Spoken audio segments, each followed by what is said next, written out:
आशा करता हूँ आप सब बहुत अच्छे होंगे। मेरा नाम है सिद्धांत अग्निहोत्री, स्टडी क्लोज पे आपका बहुत बहुत स्वागत है। तो कल मैंने ट्विटर पे एक ट्वीट डाला था कि क्या हमको सेलिब्रेट करना चाहिए। मैं बहुत खुश हूँ, भारत के पास 6 मेडल्स है, लेकिन मैं बहुत दुखी भी हूँ कि भारत के पास सिर्फ 6 मेडल्स हैं।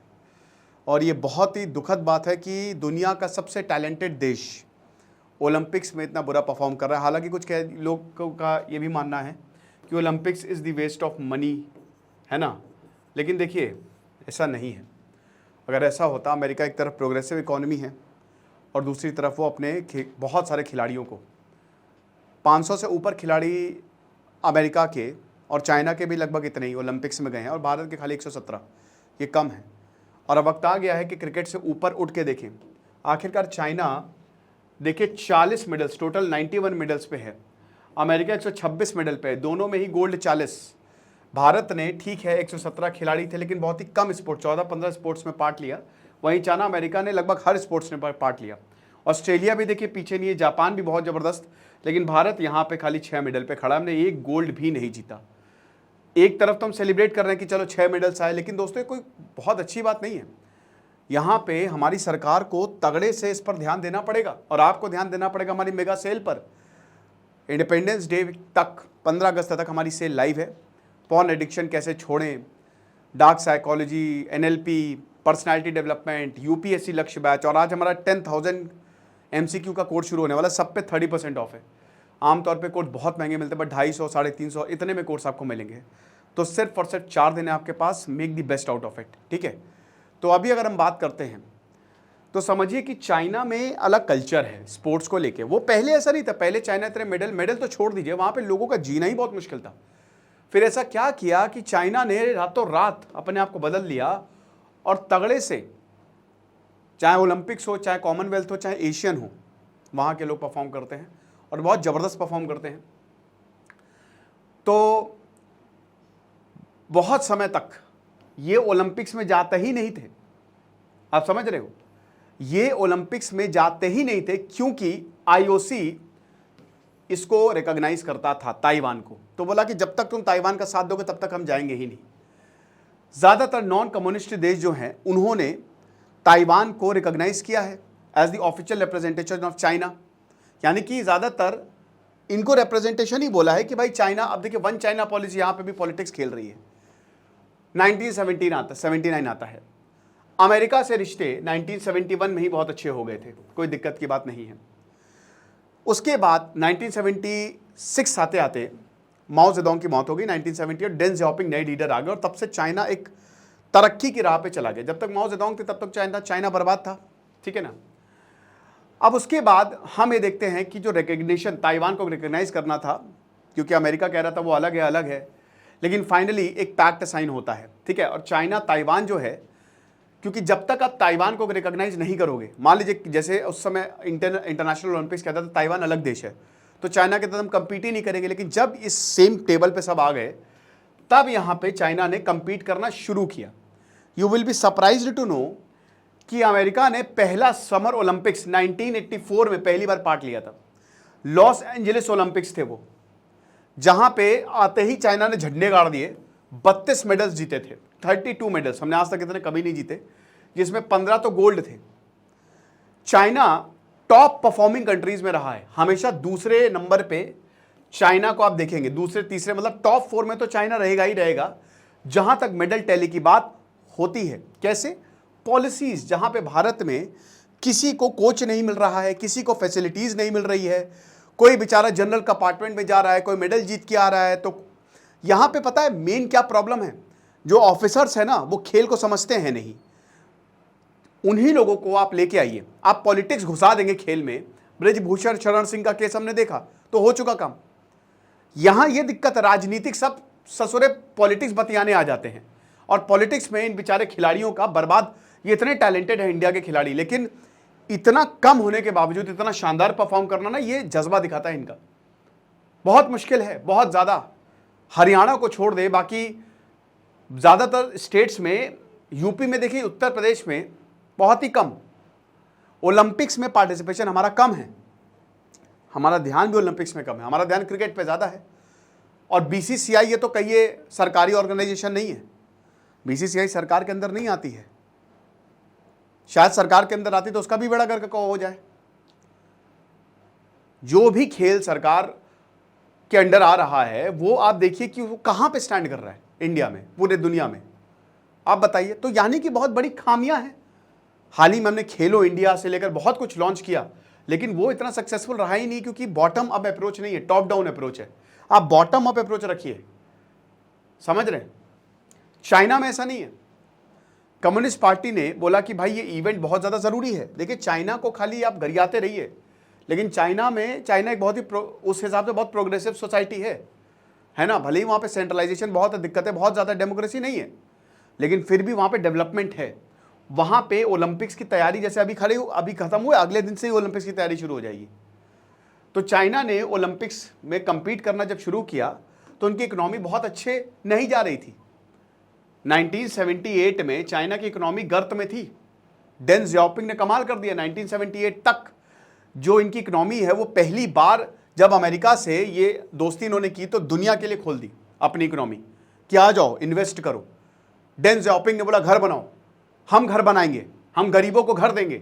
डेंग जियाओपिंग ने बोला जितने भी चाइना के बुद्धिजीवी हैं वो चाइना में आए अब, और इसका फायदा बहुत ज़्यादा हुआ। मैंने डेंग जियाओपिंग की किताब पढ़ी, उनकी बायोग्राफी कवर की है।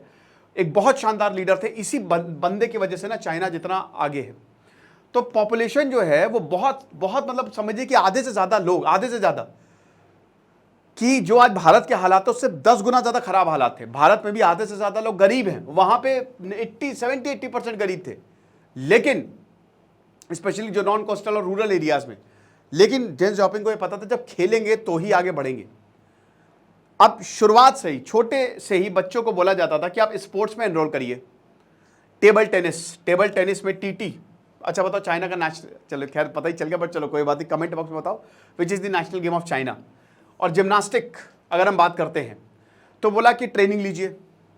अब जो गरीब थे या जो गांव के बैकग्राउंड से आते थे, ये सेंटर्स जो थे इन्होंने पहली बार देखे, समझ रहे हो।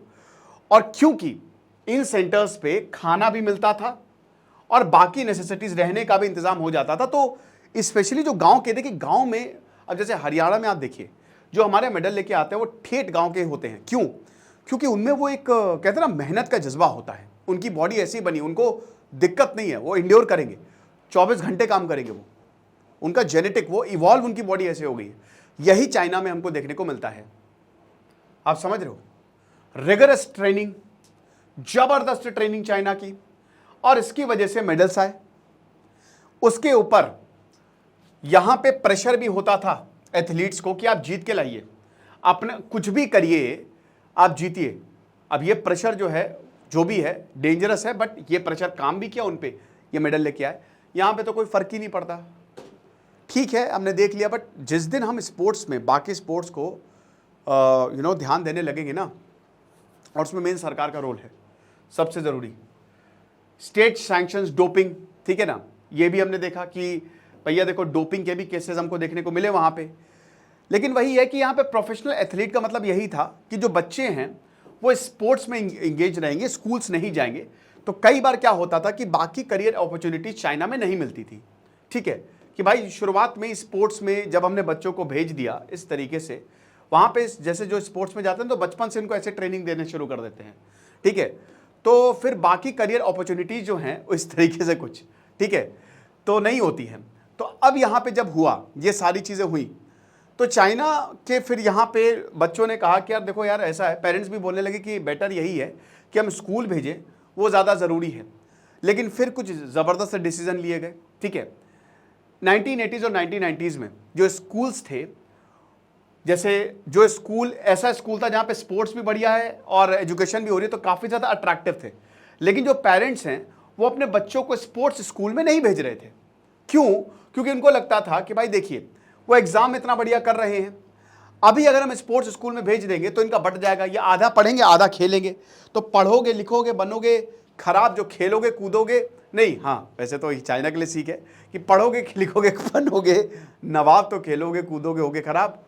लेकिन यहाँ पे चाइना ने इसको रिवर्स किया कि भाई दोनों में ही नवाब बनोगे, हो सकता है जब अगर खेलोगे कूदोगे तो और बड़े नवाब बन जाओ।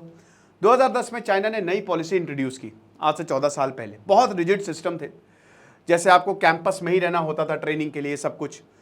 उसके बाद हमें देखते हैं कि यहाँ पे ये सारी चीज़ें, रिजिड सिस्टम को इन्होंने रिलैक्स किया। स्पोर्ट्स साइंस, ठीक है, साइंस को इन्होंने समझा कि आखिरकार बॉडी कैसे काम करती है। Nutrition is very very important, और साइकोलॉजी, ट्रेनिंग रिजीम्स में सबसे इंपॉर्टेंट साइकोलॉजी, ये सब स्पोर्ट्स में इन्होंने इंटीग्रेट कर दी। ये सब स्पोर्ट्स में ले आए। अब जिससे हुआ क्या कि कॉम्प्रिहेंसिव स्पोर्ट्स सपोर्ट सिस्टम बना, जो कि भारत में मिसिंग है। भारत में सपोर्ट सिस्टम नहीं है, बहुत दिक्कत की बात है, ठीक है ना। क्लर्क से लेकर ऊपर तक दिक्कत, बहुत कम लोग होंगे जो बहुत ही साफ, लेकिन ज़्यादातर इतनी ज़्यादा राजनीति होती है कि अल्टीमेटली भारत में खिलाड़ी जो है वो दब जाते हैं, ठीक है। तो अब ओलंपिक्स जो है वो जब इन्होंने होस्ट किया तो काफ़ी ज़्यादा ये it was a pride for China. 1970s 80s में लीडर्स ने बोला कि देखिए, अगर ओलंपिक्स में हम अपने खिलाड़ियों को भेजते हैं तो ये हमारे लिए एक अपॉर्चुनिटी है, हम दुनिया को दिखा सकते हैं कि चाइना कितना आगे है, दुनिया देख सकता है और दुनिया फिर हम में इन्वेस्ट भी करेगी। डेन जियाओपिंग बोलते थे कि बहुत ज़्यादा ज़रूरी है कि हम ओलंपिक्स को होस्ट करें ताकि चाइना की ग्लोबल प्रेजेंस दुनिया को पता चले। जो कंजर्वेटिव लीडर्स हैं उन्होंने बोला कि भाई क्यों इतना पैसा इस पे खर्च कर रहे हो, सबसे ज़्यादा पैसा आप किस पे लगाओ, अपनी इकोनॉमी पे लगाओ, लेकिन क्या ज़रूरत है कि ओलंपिक्स को होस्ट करो। 1989 में तिएननमेन स्क्वायर प्रोटेस्ट होते हैं, जिसकी वजह से और दिक्कत हुई, ओलंपिक प्लान्स खत्म हो गए एक तरीके से कि अरे छोड़ो यार। तिएननमेन स्क्वायर, आपको पता है कि डेमोक्रेसी के चक्कर में बहुत सारे बच्चे जो है वो यहाँ पे आ गए और चाइना ने उनके ऊपर टैंक्स चढ़ा दिए, और उस समय भी डेन जियाओपिंग की सरकार थी। लेकिन चाइना की इकोनॉमी जो है वो लगातार आगे बढ़ती रही। ऑन द अदर हैंड यहाँ पे ह्यूमन राइट्स और बाकी दिक्कतें का सामना चाइना को करता रहा, ठीक है ना। लेकिन बाद में पता चला जो कंजर्वेटिव लीडर्स है कि बहुत ज़्यादा ज़रूरी है, स्पोर्ट्स को हम यूज़ कर सकते हैं।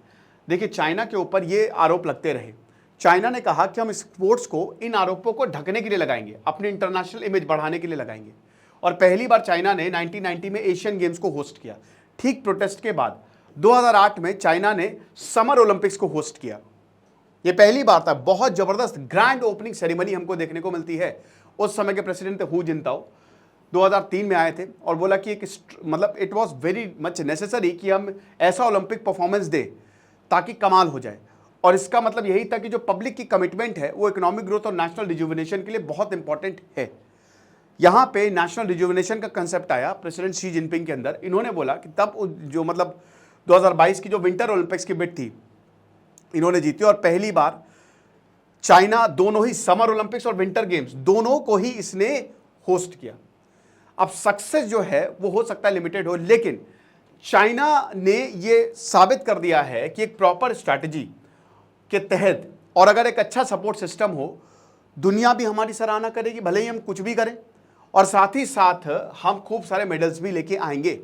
तो बहुत सारे इंटरनेशनल ओलंपिक्स 2008 और 2022 ओलंपिक जो हुए हैं विंटर और समर, उन्होंने बोला कि देखिए रिस्ट्रिक्टिव एटमॉस्फेयर रहा है, लेकिन ये जो करस्पॉन्डिंग ट्रेंड्स है बताया है कि देखिए ठीक है, यहाँ पे जो एक चाइना एक ऐसी कंट्री है जो कि एक अथॉरिटेरियन रिजीम है।